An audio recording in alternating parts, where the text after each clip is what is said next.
दर्शक बंधु मु आज आपण मानक छुई आलू चुना माछ बेसर देखाइबी। जदि आपण मानक भल लगे तेबे लाइक शेयर एंड सब्सक्राइब करंतु। चलंतु जीवा स्टार्ट करिबा। चुना माछ छुई आलू तरकारी करिया पई एठी नेइछि मु चुना माछ।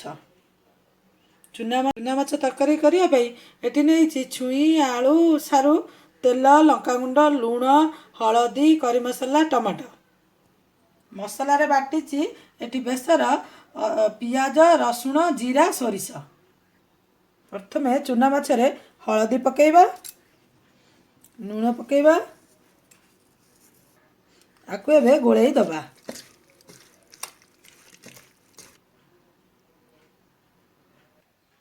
माछ भाजिया पई एबे आमे गैस ऑन करिबा। गैस ऑन करी एबे कढ़ई बसैबा। कढ़ई गरम हो गला एबे आमे माछ भाजिया पई तेल देई दबा।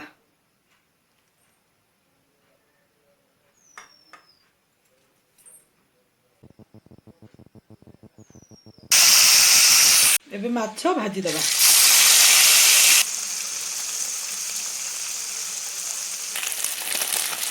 हमर माछ भजा देखंतु प्रस्तुत हो गला।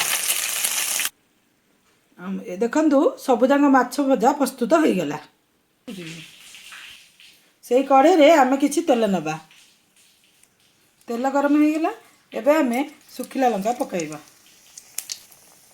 किछि जीरा पकाइबा के हल्दी गुंड पकाइबा तबरे सोरिष बेसर दे देबा।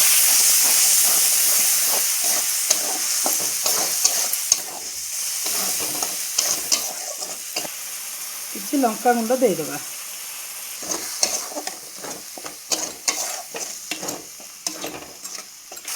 एबे आमे टमाटो दे देबा।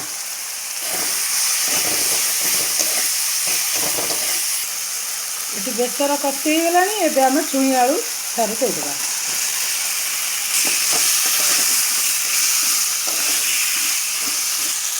एबे किछि पानी दे देबा।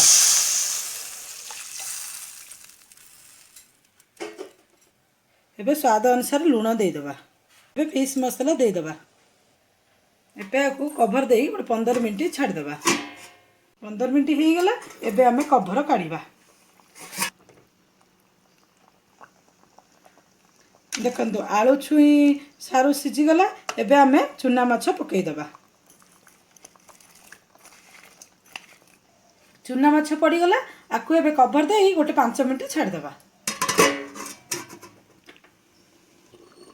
5 मिनिट हो गला एबे आमे कवर काढिबा।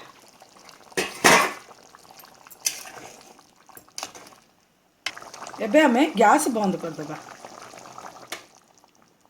देखंतु चुना माछ छुई आलू तरकारी प्रस्तुत हो गला।